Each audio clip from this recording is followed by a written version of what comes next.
to the Desert Sanctuary with Karl and Laura Forehand. Often when we have doubts about religion, or we want to be contemplative, or simply ask questions, it can feel like we are wandering out into the desert. We would like to welcome you to our sanctuary, the Desert Sanctuary. We've tried to pick guests that resonate with our fellow friends and seekers here in the desert. Our hope is that you will find life for your body, soul, and spirit. And now, here is our show.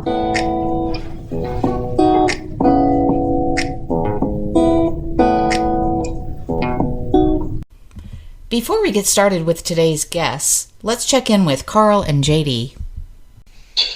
What's up, y'all? Welcome back to the old Karl and Jordan and JD, Joey JD, Jehoshaphat podcast. Speaking of dad jokes, call me anything but late for dinner. Okay, let's hear it. I literally told that the other day. Someone asked me what I'm called, and I said, well, in the words of Karl Forehand, you can call me anything but late for dinner. I'm so happy that I'm world famous like that.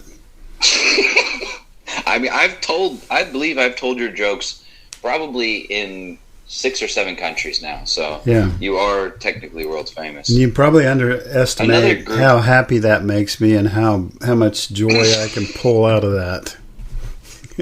I'm glad. I might start recording them and then sending them to you. You can put them on your Instagram shorts or something. Yeah. Just talk about how you're world famous dad jokes. Even if you have to add laugh tracks to it, then that's fine with me.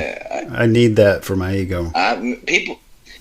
The friends I keep will usually laugh at them. My students, however, not always as much. They mostly roll their eyes. But that's kind of the point of a dad joke too. But anyway. Yes, we're going to talk about something. But speaking of being world famous, we got a pair of just absolute peaches in the GOP. We got Lauren Robertson, and Bobertson.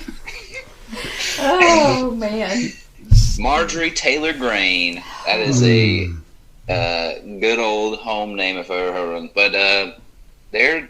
I mean, it's as much as it's dangerous and dangerous for the stability of I say our country. I haven't even been there in 5 years, but as much as it is destabilizing to have deranged people in office, it is kind of funny because they are just lunatics. Yeah.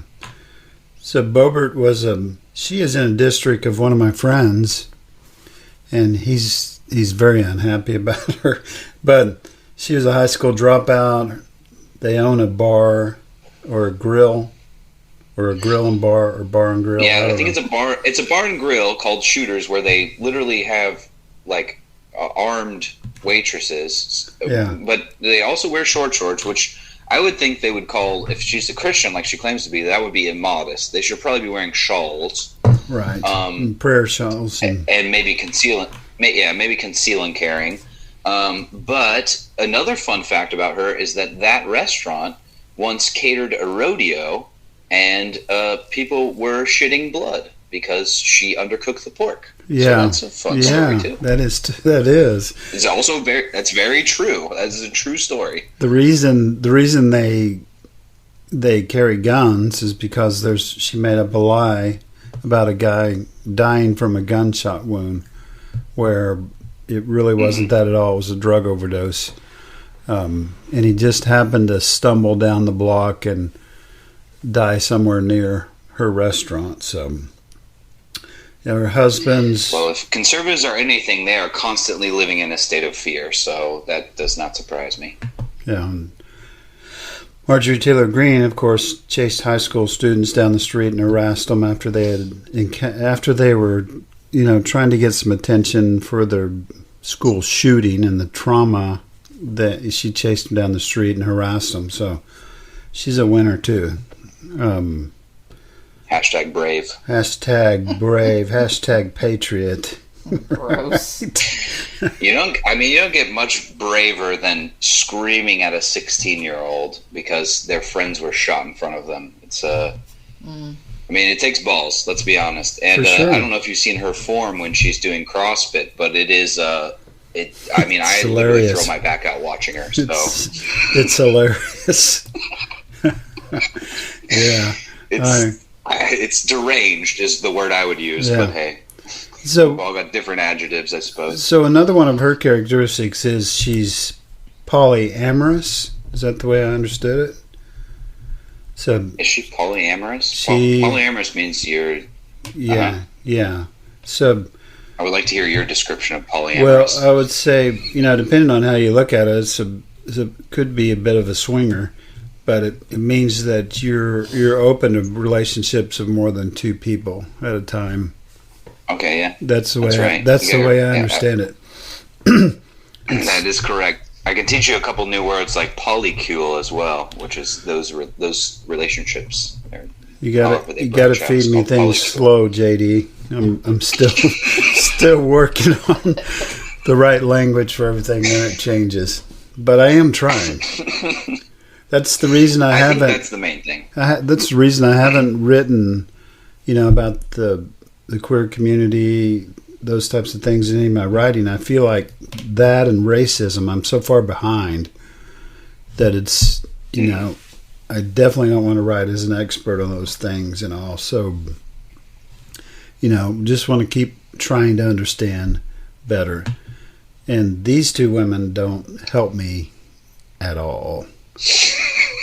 I think that's respectable, though, because that's the tact that they should also take, is to sometimes you just got to read and listen to other people and shut the fuck up. Indeed. I try to give people that advice a lot. Is sometimes if you're like, I don't understand this. I'm so mad. This is frustrating. I have to learn so many. It's like, well, here's what you do: is you find the people that know what they're talking about, and you read it, and you as that person, shut the fuck up. Yeah, and listen. It's pretty. It's one of the easiest things to do, which is just to shut the fuck up. You and just listen, be quiet and listen. That's funny. And now back to the Desert Sanctuary podcast with Karl and Laura Forehand. Hi, welcome to the Desert Sanctuary. I'm Laura Forehand, and grateful that you all are listening with us today. I'm here with Karl Forehand, and before we get started, we have another amazing guest. But before that, what do you want to catch everybody up on? Yes, we're releasing the new novel. Now, I'm excited about the new novel because both the novels so far have been characters that go through transformation. And I don't know where they come from, somewhere in the deep recesses of my mind, and probably related to the things that I'm going through and the things I'm learning and so on. But I'm really proud of this book because we published it by ourselves. Did the cover, I like layout. You gave me credit, but I had nothing to do with it. Yeah, well, fortunately, you get to come along with the rhyme. So excited about that. Also invite you to check out the YouTube channel. We've been kind of amassing videos out there, and now most of the podcasts are going out there. Just kind of an audio visual. What am I trying to say? A video. Without the video. Oh, okay. So it has a picture that just stays up there and listens to the audio, but it's an alternative to go into a service and trying to find it and so on. So do that, like, subscribe, and all that stuff. And since I've been promoting that, we've probably gone up about 10 viewers. So. There you go. That's all right. That's something. Yeah. Anyway. But that's not what we're here to do today. We want to talk to our guests. Yeah, so we have Daryl Carlson on the show with us today. And Daryl is a certified mega coach. I knew I was going to make that mistake. He's a certified meta coach, an NLP master practitioner who loves to help people free themselves from the deep indoctrination of Christianity. He knows that challenge all too well, having been indoctrinated from birth, biblically trained at Moody Bible Institute, and worked for 15 years as a missionary in Alaska, Russia, and Ukraine. Daryl resides in Peoria, Illinois, with his wife and 3 kids, and currently pays the bills as a volunteer manager for a national secular nonprofit organization. Welcome to the podcast, Daryl. And I know you're a meta coach, but you're probably also a mega coach too. So Yeah, something like that. Yeah, exactly. All the fun terminology that's out there that people don't know. What does that mean? Well, you got to do something to differentiate yourself from the other coaches, and that's just the terminology my school of training uses. So, gotcha. Yeah, very There we cool. go. So it's good to have you here. We're actually going to go into a season of just doing kind of monologues with Laura and I. Yeah, in a few weeks. So you're catching the end of all this trend where we've been talking to people who are out in the deserts, what we call it, people that are questioning their faith, deconstructing, examining their beliefs and all that stuff. And we call it stories from the desert. So we hope to hear in your story today how, number one, kind of where you came from and how you made decisions and so on like that, but also what's working. yeah. There's, I think the opponents of deconstruction were laughing at us for a while, like, well, that's just a silly little thing. Then it became a big thing. Mm-hmm. And actually, I see people having success, and so we want to tell those stories. We count it an honor that you would share your story with us and trust us. So just share in whatever level of detail you want, and I'll finish my pizza over here in the corner. Sounds good. Well, so thank you very much. So I grew up in a Christian home, like many people who are going on this journey have. And, in that childhood experience growing up, there were things that were, good. There were things that were traumatic, just independent of Christianity. And of course, I'm not able to sort it all out until after the fact. You deconstruct and then you go back and you have a different clarity on what you went through and how all the pieces came together. But of course, growing up through all of that, I was an insecure kid. I was a quiet kid. Social skills were not my gifting. It was put me in school, let me excel there. That's where I got my affirmation.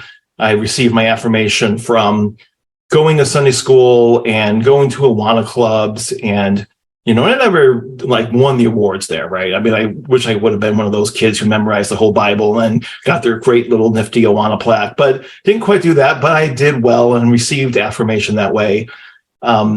It was when I was in second grade is the moment I had always marked as my salvation moment, and that was I was in a Christian school. The teacher gave a Bible lesson, and then, as is custom, if anyone wants to accept Jesus or dedicate your life to God, come up and the teacher will pray with you. And I felt what I, at the time, would have called the Holy Spirit prompting me. I went up and I said, I've already accepted Jesus, but I want to serve God and do whatever he wants me to do. And I had always sort of looked at that as that demarcation moment. And then from that point, I had things happen, turned into this really quiet kid. But Jesus was always there for me. I always very much felt a connection to the divine. It was always Jesus. It wasn't God. But that really helped me get through a lot of hard time growing up. You come out the other side. I knew I wanted to be missionary at a young age. Started into college classes even when I was just a junior in high school. Went to Moody Bible Institute, finished that. Did a couple short-term missions trips, decided to go full-time, joined Send International, started moving full-time in that direction, met my wife. She also wanted to be a missionary and had a lot of God experiences of confirmations, synchronicities that helped bring us together, helped us know that we're on the right path. And then we went in and started doing missionary work. And after one term on the field, doing radio ministry, I was a communications major. So started in radio ministry, was there doing it full time, married with a child. And I remember my wife one night asked me, honey, are you feeling fulfilled? Because we were reading John Eldridge, Wild at Heart, and taking our cues from that and seeking God directly. And I said, no, I'm not. So we started looking, what's the next step? What's the next step in ministry? That led me into learning or getting into the tools of NLP, course, at the time, it was Greg Boyd. So I love Greg Boyd, a theologian. He has a good heart for Jesus and not so caught up in a lot of the trappings. And getting into him as a theologian opened the doors for me a little bit more theologically, started to tear me away from, Calvinism a little bit, tear me away from dispensationalism, said, oh, open theism, this is awesome. And so that he co-wrote a book with a counselor who used NLP, though we didn't call it that. And that book helped to really transform me, helped me to deal with issues. I was just, as a Christian, was like, I don't like how I'm getting angry all the time. I'm feeling out of control emotionally. And that book started to give me tools that were very practical and very helpful. I sought out that counselor, received a little training from him, and said, this is for me. And it was really interesting in my story of coming out. It was the divine leading me out. And so, any Christian that really wants to push me hard, I say, well, if you don't like my journey I'm on, blame God, because he's the one that put me on this journey. And that key moment for me and for my family was right when I was learning about these new techniques from this Christian biblical counselor, really seeking God. At the time, we thought we would go to Ukraine full time, but that wasn't happening. Do we go back to Alaska as missionaries? And really seeking God out, did a 40-day fast for the first time and the only time in my entire life. And that was just sort of a liquid only fast. And we had a small group at church. The small group was praying with us through this. And through all of that, very clearly by the end, the call was, hey, this brain stuff you're learning, this is the stuff that I feel God wants me to pursue. They affirmed it. So every marker that any Christian would ever use to how do you divine the will of God, we checked all the boxes and then moved forward in that. Went back to Alaska, which was an absolute ministry nightmare when we went back. And sort of everything fell apart underneath your feet. You walk on the field and everything's already in shambles. There's one radio ministry we were asked to step into, and that crumbled. But then on the backside of that, we stayed with the mission, but then I started getting the training and started getting these tools that started to help me heal. And so when you have tools that are helping you heal radically, quickly, with things you've struggled with your entire life, that sort of gets your attention. And you're, what is this? How come this is working? Especially when those tools have some presuppositions to them that really run counter to the dogma and the doctrine you've been given. So with NLP, one of the key presuppositions is you are not broken, you work perfectly well. And the issue is the beliefs that you have in your mind you're acting out of the beliefs you have straight away, but most people don't know what those beliefs are that are actually driving their behavior. So when you realize what those beliefs are and you look at them and go, well, it makes perfect sense why you're doing X, Y, Z. So the only question is the things you're doing, are they working for you? Are they serving you well? If not, let's find the underlying beliefs and use these tools to shift and rapidly transform those beliefs to what you want. So the first thing out of the gate that came crumbling down for me was the idea of original sin. And I looked into that. What is that? And lo and behold, original sin isn't original. You see where it came from and how it formed. And you mean to tell me that there's been Christians throughout the ages that have had different perspectives on the human condition than just original sin in Augustine? Oh, that's interesting. So I don't have to believe that. And that little cycle went on repeat for about a decade until finally the last thing to fall was the authority of Scripture in my life. Mm-hmm. And once that fell, I said, I don't even need this, And so that my leading out of deconstruction, the thing that helped lead me out was also then the tools that helped me heal and deal with my trauma and grow. And so it's interesting for me. That's how I see my path as maybe a little unique. I just didn't deconstruct because of hurt, didn't just deconstruct because of the theological inconsistencies. Mm-hmm. I deconstructed because I was healing. Mm-hmm. And then when I went back and looked at all those things, then I was able to see the inconsistencies. Before then, I just brushed them off. Oh, yes, well, that's just theology. It's about Jesus. It's about Jesus. Mm-hmm. And so when it got to the place where I realized that even my picture of Jesus was handed to me and went through cycles of alterations and manipulations, then I said, but now I'm done with that. Mm-hmm. You know, and it's interesting that having done that and looking back on my life, I was able to remember and see key moments where this has sort of been my trajectory all along, because I never really bought fully into the theological game that Christians play. I always held it with a very loose hand. And I recall there was one event which is so fun when you go through this healing, when you can look back and rediscover little breadcrumbs, or I think my son will call them Easter eggs. That's the gamers, what the gamers use or movies use, or the little Easter eggs that are in the backstory of the movie. And you look back after the fact and go, oh, there's that. That's where that was, especially with the Marvel Cinematic Universe. Big fan. But so there was one point in time when I was like 13 and I was really wrestling with God, which is sort of normal of that age and your brain development. And why do I believe this? Do I really believe this? And I remember the moment. I remember being in my dad's tool room in the basement, the smell of it. Now I remember it. And I very clearly made the agreement with God. I said, okay, I'm going to follow you. But if at any point in time, I discover that you are not who this Christianity says you are, or even that you don't exist, out of fidelity to the truth and even fidelity to you, I'm going there.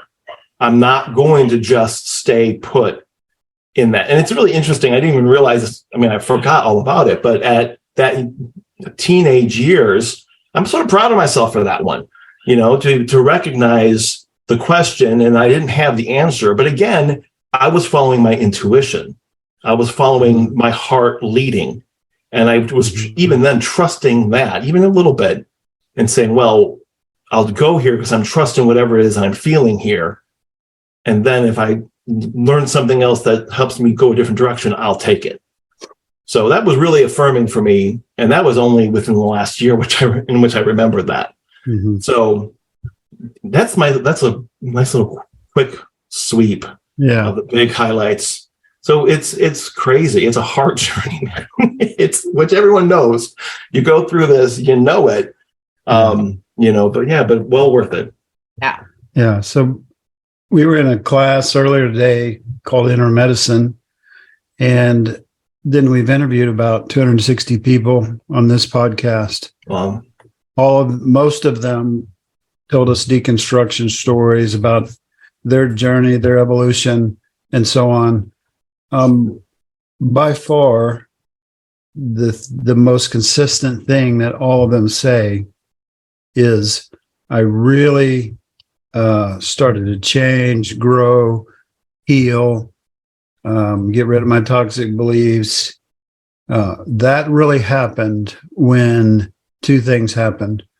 When I went inside and I learned to trust myself. Mm-hmm. You used the word intuition. Yeah.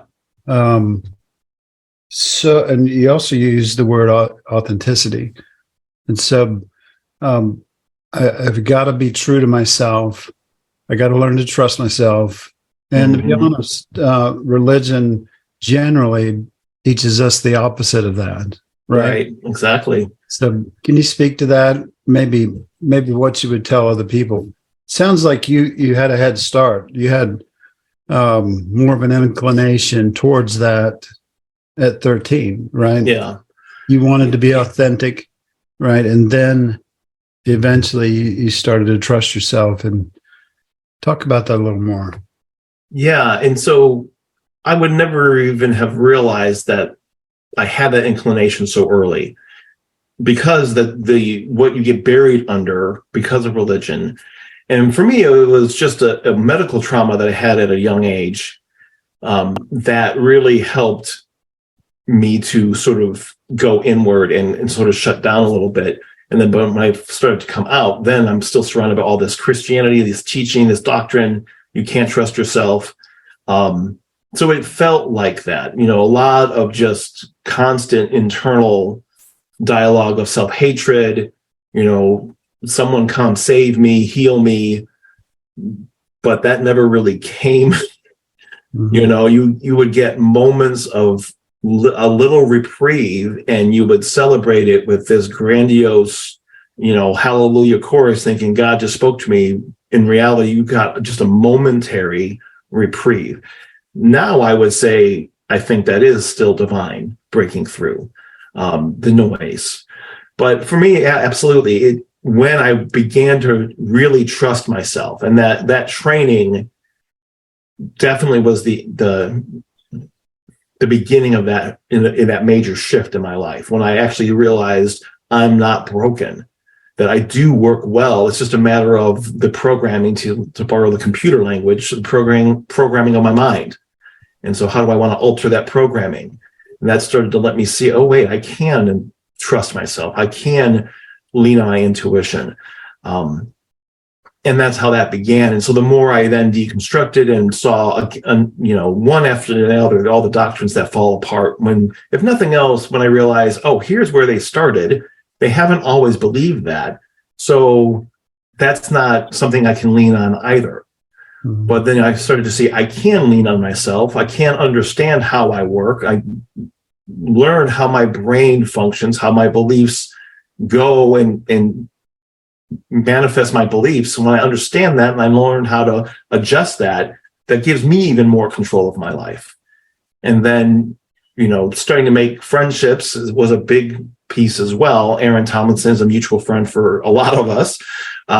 Started following him when he started to be public about his changing beliefs. And that was sort of, the timing was right. I was thinking the same thing he was speaking. And so that helped me break out, and then met, we together started the religious trauma group. That was like, I was basically almost all the way out of Christianity by that time. I was still hanging on by a thread. And that group really helped me heal even more, just hearing the stories of other people. And then again, that same refrain over and over and over again. I was told I was terrible, but now I can trust myself, and the freedom that comes from being able to trust yourself. That really was just the main piece. And so that has been, for me, the thing that's helped me reconstruct. It is the practice that I have now, I think, ultimately, is just, staying curious, staying flexible, and trusting my intuition and what do I want to learn next. I was introduced to different guided meditations that I felt right about. Let me do this guided meditation now. And it opened me up in a way that I needed to be opened up right at that moment. Having Beth Urban, I was really, really, really hesitant, but I was feeling like I want to reach out and do a session with this witch. Like, oh my gosh, I can't even believe I'm thinking that word. I wasn't even sure how my wife was going to feel about it. I was sort of like, we were at that moment, of course, going through this with a spouse, and thankfully, she has her own journey as well, which I'm not going to, speak to that in public. That's her story to tell. But at that time, we were barely talking about this because it was scary. I've seen marriages fall apart during these kinds of things. So I reached out to Beth and did a session with her, and it was revolutionary. It was so helpful. And then with Fear Interpretation, and my wife was in the trauma group too. So I think that religious trauma group saved my marriage. Or at least, I don't think we ever would have fallen. We were always sort of on the same page, but that definitely made a big difference in our marriage because she was also in the group. She was also seeing these stories, and that helped her begin to trust herself and see things from a different perspective and look back on her life and say, oh my goodness, not too very similar to mine. But then with Beth, that opened me up to see that. And then through a mutual friend, I've made contact with a genuine shaman, and Jerry has been so helpful to me in just that releasing negative energy. Because right now, I think we all have different labels for things, but I believe it all is essentially the same, whatever label you want to put on it. So just getting that, shifting my energy, getting a higher vibration. All those words, that all works for me too, right? It makes sense. I like those words.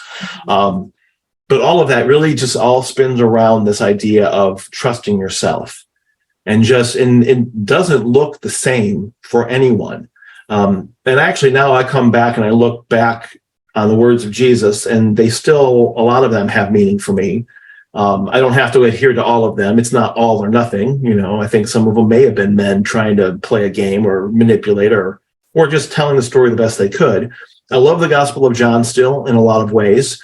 And one of my favorite verses right now is how with Jesus and Nicodemus before the John 3:16, John 3:8, that Jesus says, when Nicodemus is like, how can this be? He's like, the wind goes wherever it wants, and no one knows where it comes from or where it goes. So it is with those who are born of the Spirit. And so for me, that really just indicates the truth that all of us we guide ourselves. We follow our own intuitions.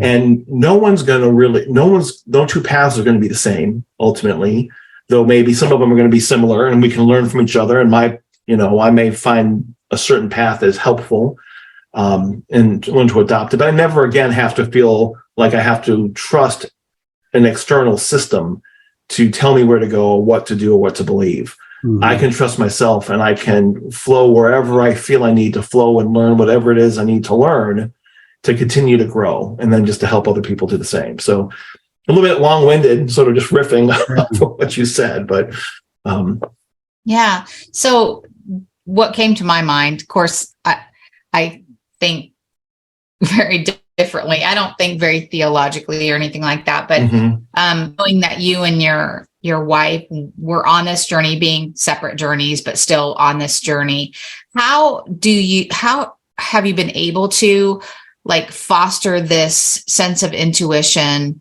while you're raising your kids? How do you foster that in your children?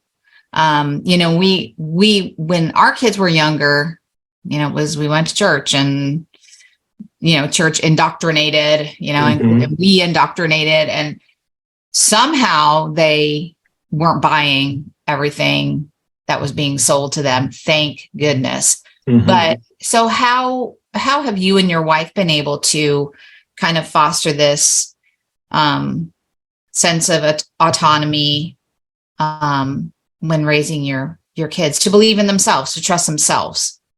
Yeah, absolutely. That's a major thing for us. So we have, at this point, our oldest is turning 20, our youngest will be turning 11, and our middle daughter is 14 and a half at this moment. And so, we started this journey really when my son was born, or right before he was born. We actually started that whole episode with learning about that Christian counselor and the NLP. That was right after my middle daughter was born. So we're going on almost 15 years. And once we got to that certain place where we sort of knew that when we could say out loud to each other, hey, I don't think this Christianity stuff is right. I think there's a lot of, manipulation and hooey going on here, and wanting to know and be connected to the source greater than ourselves. We just were very honest and open in talking with our kids about all of this. So once we got to that place where we sort of were on the same page together and we could sort of start to talk more about it with each other, we did that. The thing is, we had always done that with our kids, though, because we always grew. All of us were always about Jesus, and then you got church stuff, and Christians can do some weird stuff. Christians can be weird. Christians can do things that are not quite what Jesus would do. So we always fostered that in our kids. There's that difference between, what people do and what God is about. So when we deconstructed, they, in a lot of ways, came along that journey with us. My oldest, and I'm most thankful that we started this young enough for her that she was also able to unravel herself out of this, before she left the house, and she's in college now. So for all of them, they're all on their own journey. But then we talk openly about the different spiritual things we've experienced. When I had an experience with the shaman and what we talked about and what happened. And so for all of them, I think they're well on their way to being that. So that was just through open conversation, being honest with what we're thinking, And I always have tried to talk about the tools that I've learned and talk about it conversationally. And I mean, we'll see how much they pick up, because some of that stuff is their kids. And so like, yeah, Dad, map is not, map is not the territory. Yeah, I know. You can only control yourself. You know what I mean? That kind of thing. But I'm proud of them. And they are right now, each of my kids are amazing. And they are blossoming in themselves. And I think they understand that they can trust themselves, and how do they trust themselves. And so, yeah. But then we're trying to parent, and the whole parenting experience is being deconstructed and reconstructed in the middle of all of this. So, every aspect of your life, when you go through this, everything gets disintegrated, and you have to try to put all the pieces back together as you're trying to live life. And it's like, oh golly, I hope I didn't screw up my kids too bad. I think we all feel that way. Oh yeah. That's like one of the best gifts that I heard you just say that you give your children. And I think we've learned this, and we're definitely doing it more with our grandchildren, is just that non-judgmental part of you, where it's like they're telling you about their spiritual experiences. And even if it's not the same as yours or your wife's, you honor them by allowing them to have whatever their experience is. It is theirs. Mm-hmm. And, I think that's a beautiful gift that, as we're deconstructing, we can give to our kids. So, yeah. So you mentioned NLP. I wanted to share with you what I went through. So as I was deconstructing, I did some spiritual direction training, and it was with some Benedictine sisters. Never even been close to being Catholic, but I went through this program with them where they taught me focusing. They called it bio-spiritual focusing or something like that. Deep evocative listening, and they would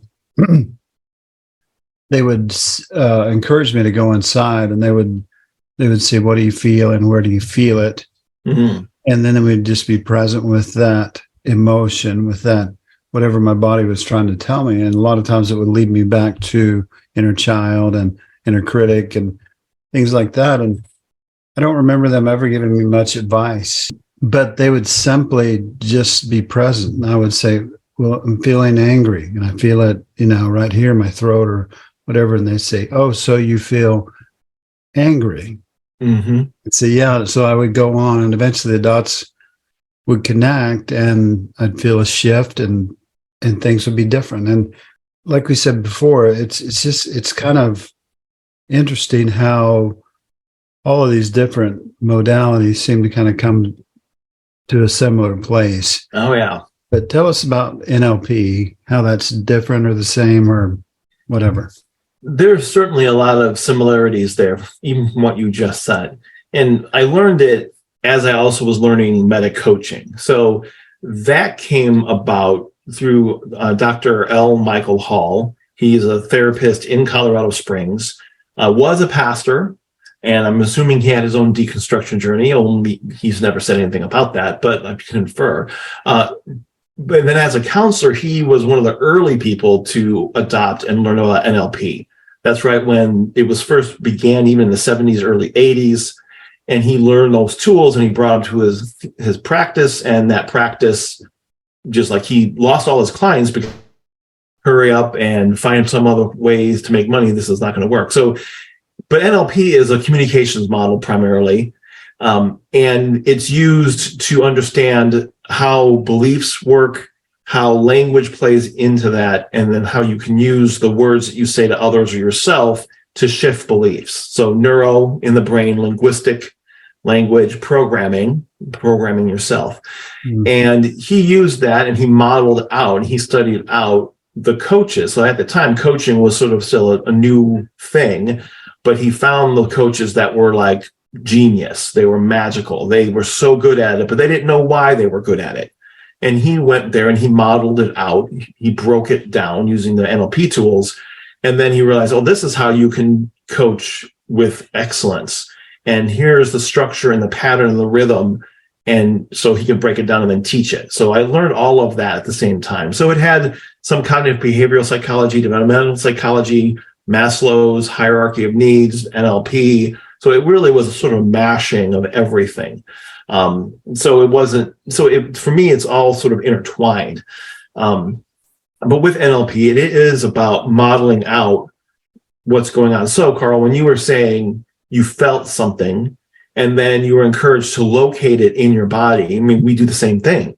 It's about, in a good meta coach, it's about being that mirror. It really is, knowing how to get yourself out of the way, hear what the person is saying, but then also being able to see what's not being said, reflecting it back in body language, in the words they use, and just helping them stay grounded with, they want to change X. So let's stay grounded on that, because the brain is great. It runs all over the place, but learning how to ground it so you can put that stake in the ground, but then still follow what the brain is doing and where in your body you're feeling it. So, that everything you described is a lot of what I would do as well, which is just interesting because, so nothing's new under the sun. We just rediscover it, or we see it again from a different perspective, from our place and time in the world and culture. And it's encouraging to me. That to me is one of those marks of how do I know what I'm believing right now is accurate to reality? Because I never again want to be duped and swept away into something that's going to cause me to undergo all this emotional turmoil again. And so for me, one of those markers is the framework, the structure of this thing I believe. Where else is it? Have other people found this? And then if it's present and shows up in different cultures, different places, and different times, given the fact that it's going to look a little different, but what's the structure of it? And if it's the same all the way around, then that's the reality. I can start to anchor myself to that. So that kind of practice of being quiet, listening to yourself, letting things come up as they come up, asking questions of your own brain and paying attention, because your brain will answer you. Your physical biological computer and your ego will tell you. It doesn't care. It's just going to spit it out. Are you willing to hear it? Are you calm enough so you can hear it? And then where in your body do you feel it? And then you can start to transform it once you do that. So I'm not sure, I didn't go too much into what NLP is, but it's similar to that. And it's, and they have patterns, and they see patterns and how things go. And then it's about being able to replicate it. So one of the things, for example, to see a little bit more about NLP, one of the things that helps a lot with trauma, it helped me, and whenever I use it with people as I'm going along and trying to help people along the way, it's called the trauma rewind pattern.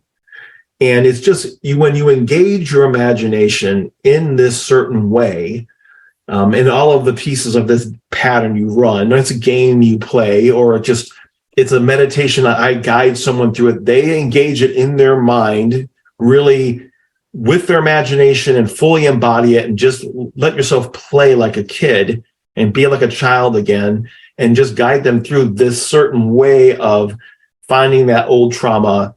And then they actually see it if you break open the traumatic memory, because like any trauma in your brain, the same as trauma in your body. You get socked in the face, it swells, it goes black and blue, and it isolates that injury from the rest of your body so it can heal. Well, your brain does that too, but it's not as advanced. It's different than your body, because then it'll just keep it locked up until you can heal it. But you can't get to it unless you break open the trauma. So this pattern, which they've used modifications of this, and they have scientific studies going on helping veterans with PTSD release and get free from PTSD relatively quickly using this pattern, something similar to it. And so this pattern, then you can release the trauma. And now you take the emotional sting out of it, and you actually break it open. So now the other parts of your brain, your thinking, can penetrate, and you can bring healing to that memory. Whereas before, that memory was isolated, and no matter what you thought, you couldn't really address the issue because it was locked up. Mm-hmm. So NLP, that's an example of a pattern and what it can do.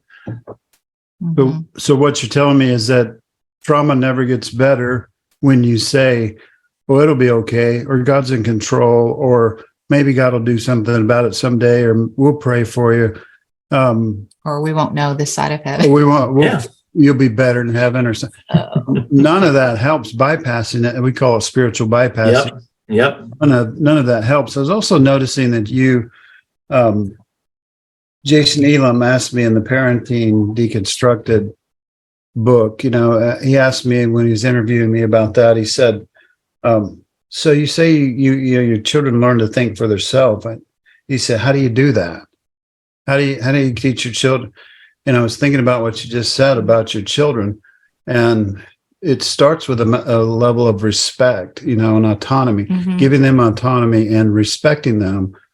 If you try in any way to control them, I mean, until they're, when they're little, we have to a little bit. We have to make decisions for them and control them. But once they get to middle school, like your children are, we call that hell, especially with the girls. But, and then they turn into human beings again and they leave you. But I said, if you try to control every decision they try to make and don't respect them and have some respect for them and let them make some mistakes, you're just going to create more, maybe we use the word trauma, in them. And you could very well raise a child to age 18 and control all those variables. Right. Them do what you want them to do and what you think they should do. And you could very well ruin a child that way. And that person is not going to become responsible, won't be able to use their intuition, and so on and so forth. And correct. Yeah. And too many times, I think religion contributes to that, right? Because we're afraid of what people are going to think. What if my child's weird? Yeah. My children couldn't help it because I was. But yeah, I know. Anyways, I can relate to that. So Laura's a brain person also. She does a thing called whole brain teaching. And I'm doing a lot of trauma work, like with trauma-informed classrooms. So I really resonate with a lot of the things that you're talking about here. Yeah. People can't see it on the voice recording, but we're shaking our heads a lot. Listening to you. So what are some things that you feel, other than what we've already talked about, what are some ways you've been thriving? I would call it thriving outside of organized religion, or thriving in the desert, or however you'd like. What are some things that work for you?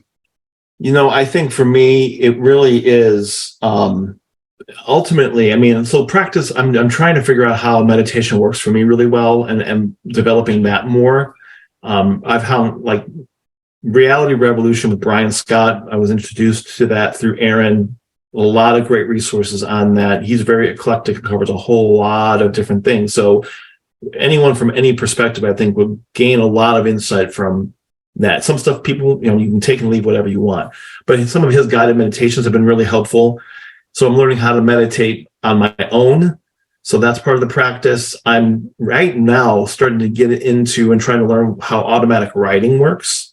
So I got a great book that teaches you how to do that. And so how do you connect with your spirit guides? And so I like that language right now, but see, ultimately what I love about what I learned from NLP is those are all labels. So if I decide to change the label later on, that's not going to throw me off, because the ultimate grounding of what I'm doing, because ultimately I'm about, let's use quantum physics. I just want to connect to the unified field that's there at the most deepest quantum level. That's what I'm trying to do. For my scientific atheist friends, that's what this is about. Don't worry about the language.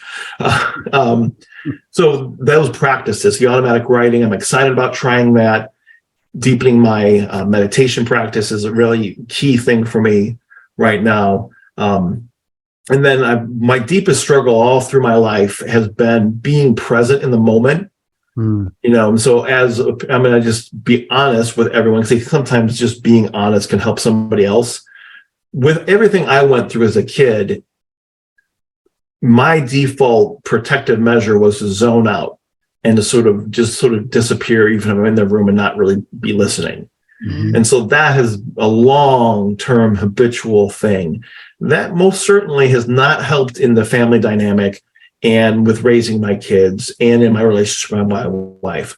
But I am thrilled that I've been able to notice that about myself and chipping away at that, because that's definitely something that one takes some time to, you gotta, as you work out all the other stuff, then you're able to deal with some of those bigger issues. Mm-hmm.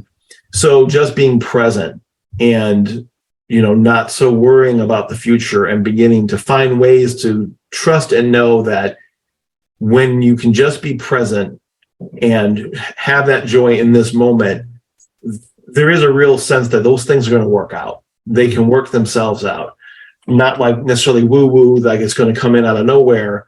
But if nothing else, you're going to be relaxed and flexible enough to be able to handle something differently. So a big piece of then my philosophy is trusting yourself with compassionate curiosity. That whole idea of staying curious, but with compassion for myself, compassion for other people. Very much so when you have to deal with still the institutionalized religion, which is dying. I really hope so. But as that happens, then people freak out even more, because you're either going to, when you're confronted with the need for massive change in your life, you're going to either dig your heels in and refuse, or you're going to begin to change. And so people are different, and people will react differently. But to even have that same compassion for those people and trying to have that curiosity to give them the room they need to grow. So those are some of the things, that compassionate curiosity and trying to stay flexible as I trust myself and go the way I need to go. Yeah. There is definitely some PTSD to deconstructing. Oh yeah. It's a bit traumatic. We always say it's worth it, once you get there. Mm-hmm. You definitely have a lot of things you have to confront, like you're saying. But, one of your big words was being present. And like, my question to you is, do you find that that's easier outside of organized religion or in the desert, or however you want to word that? I'll speak for myself. Like, I feel like it's easier because, for me, there was always this looming cloud of fear, right? Mm-hmm. Always worried, like you said, about the future. And am I going to go to hell? Are my kids going to go to hell? Whatever. Am I going to, even so much as in our ministry, am I going to do something to cause the ministry to crumble or something like that? So I'm just wondering, for you, do you feel like outside of organized religion or in the desert kind of scenario, is it easier for you to find that presence that you're longing for? Yeah, absolutely. I think just because I don't understand, or I can't see, and this is only my bias, but I don't know how organized religion can be anything else other than trauma inducing, because I truly believe, and I think, I bet if you follow this out through all the different sciences and psychologies, human beings are designed to trust our own intuition, and we have to go our own way, because the hard reality is each one of us sees the world 100% differently or uniquely. Well, we may have a lot of shared experiences, and that's just the reality of how everything comes into your brain to begin with. Your brain is a closed system that interprets what's going on around it. And so the great phrase from Albert Korzybski, the map is not the territory. What is going on in the world outside of you, you do not live off of that. You cannot live off of that. It's not even possible. You would explode from your brain trying to process all the information. Your brain has to bring things in and sort things out, delete things, and shift what you perceive in order to make it fit what's in your brain in order for you to function. Mm-hmm. And so that's why change is so hard, and because it is so painful. Mm-hmm. But I think in that structure, there may be aspects of having a structure that can be helpful for some people for a time, but you ultimately have to be able to be free to go your own way and figure it out for yourself, and see what works for you, what doesn't work for you. And so I don't think, and then I think even like in the desert, and you guys, borrowing this from some things I've heard you guys say, there is a sense in which there is a loneliness component to the desert. I think you have to, especially if you're coming out of a restrictive, structured, traumatic system, you have to be alone to figure it out, because there's just no other way. Yeah. But then once you do that, you're not alone, because then you find tribes, you find sanctuary in the desert, which is so awesome. I love that, by the way. Comfortable with yourself. And yeah, absolutely. And with silence. Yeah. But then so we can still learn from each other. We're social beings, we're social creatures. So we can still come together in a cooperative way and learn from each other without having to succumb to groupthink. Mm-hmm. So, yeah. But that's messy. That's not easy. Right. No. Sometimes it's when we're afraid and we're scared, it's easy. When we're human beings, when we're afraid, we will take structure and safe as perceived safety over freedom. Yeah. Every time. Yeah. And so we get exploited by that from those people who understand that and want to grab power. Yeah. But the reality is that's just part of how we have to realize we're wired that way. So we have to understand that about ourselves, so we can, there's a value to that at some times, but yeah, so still coming together and having that safety and that structure, but still allowing independence and people to go there, have their own thoughts. It's important.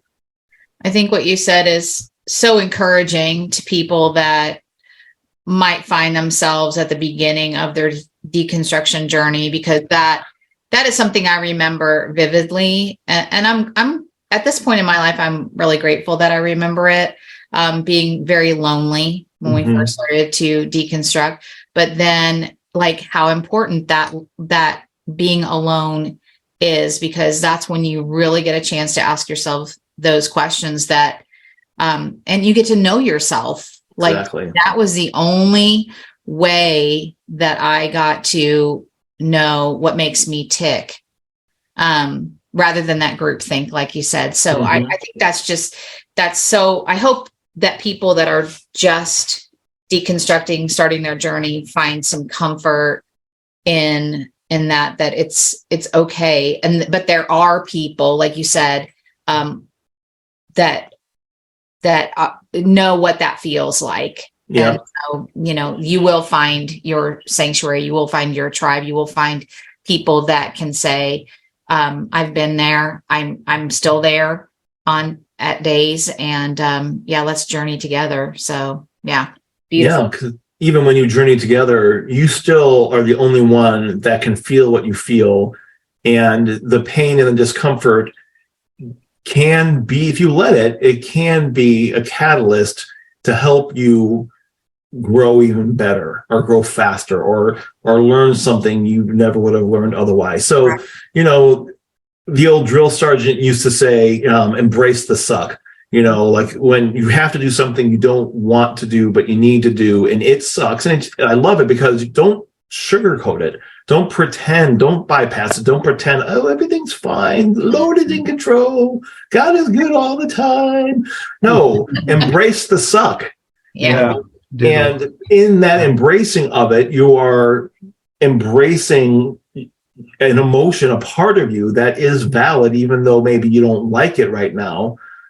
But, you come to learn to love yourself completely, even the parts of you which you used to hate. Yep. And if you don't do that, that's where bad things happen. So, a little bit of a tangent, but I'm sorry. The reason why so many youth pastors and pastors get caught in sexual bad situations, especially with vulnerable people where they are abusing their power, a lot of that is the fact that they refuse to face those demons, those dark sides, those we've demonized, and we've taken normal human urges, and we're told that they're terrible and evil, and so you suppress them, you crucify them, which is a terrible analogy. And you're not getting rid of it. All you're doing is you're pushing it down. It festers and it comes out worse. Yep. So when you just embrace all of you and love all of you, then you even realize that part of you were so afraid of, once you love it and you accept it, then you realize, oh, it really wasn't all that terrible that I made it out to be. It's just this part of me that needs expression. Sure. And then you learn to meet your own needs in a way that's healthy. Mm-hmm.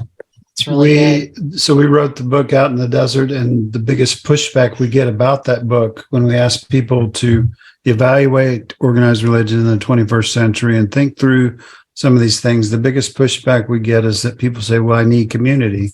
And I would agree. Yeah. We're hardwired for connection. But I don't think we're in any way wired for being a part of an organization that demands that I believe exactly the same, that I think the same, that we're all, it's really popular to go that way in the West, in the United States, where we like assembly lines and production and things, and we like our churches to run like that. But the thing is, I had a stroke last year working on an assembly line, and I just about, spun out of control being a pastor for 20 years because the organization doesn't foster well-being. Right. It fosters the goals of the organization, and the organization always comes first. So we don't really have time to explore that very far, but and Laura always says, we got all the time in the world. What are you talking about? But, there's a lot in that right there, for sure. Yeah, for sure. Yeah. So this, I don't know, I'm geeking out on this conversation. It's really good. How can people get in touch with you if they want to know more about what you do or some of the things that you've said here today? Yeah, absolutely. So I have Legacy Wellness is the name of a business my wife and I had tried to start, and you're trying to start a business in the midst of deconstruction. It's interesting how that goes. So just so people know, that's where my page about my coaching is, but I have a different redirect that makes it easier for people. And I made this to make it a little bit stand out, but I believe it. And it's the website is kickjesusout.com. That will redirect to my coaching page, and that's about getting that indoctrination out of your deep subconscious so you can be free. And if you want Jesus and you still want to have Jesus, that's great. But until you kick out that story of Jesus you were given that's damaging, you're not going to be able to see the real Jesus anyway. So kickjesusout.com, that's a little bit about me. You'll see some about me. And then pretty much my TikTok profile, that's where I get a little bit more saucy. Everything else, I'm sort of I don't do much social media on this, but that TikTok is where I do this stuff. And that's just Daryl H. Carlson. So that's an easy way for people to find it. Middle initial H. So awesome. Sounds good. Daryl, I want to thank you for being with us today. We encourage the listeners out there. Our book Out in the Desert, we're still promoting that. Still does well, still spikes back up every once in a while. We think it's a great tool for evaluating organized religion. It's not a how-to. Not a how-to, yeah. But like you said, Daryl, everybody's journey is unique to them, which is absolutely beautiful, which is beautiful. But also, I think people will be surprised with the novels. We wrote The Hotel last year, and then this one's called The Diner. It's about a single woman that has been working. She was pregnant in high school, got stuck working in a diner, and it goes from there. But it's her transformation. She's the hero of the story. And all of the characters have some sort of transformation that happens in there. And I think it'll be beneficial for people. I think it'll, sometimes stories get us past our watchful dragons, the defenses we have up, and it gets through that and gets kind of down to the heart of how do you really heal. It's the same stuff we've been talking about today. So I encourage everybody out there to read those. We don't make a lot of money from any of that, but we want you to read it. We want you to experience it with us and so on. So, and as always, we encourage you to be where you are, be who you are, and be at peace. Thank you very much. Thank you for joining us today on the Desert Sanctuary. Remember, all that wander in the desert are not lost. We hope that you know you are seen, You are heard. And you are loved.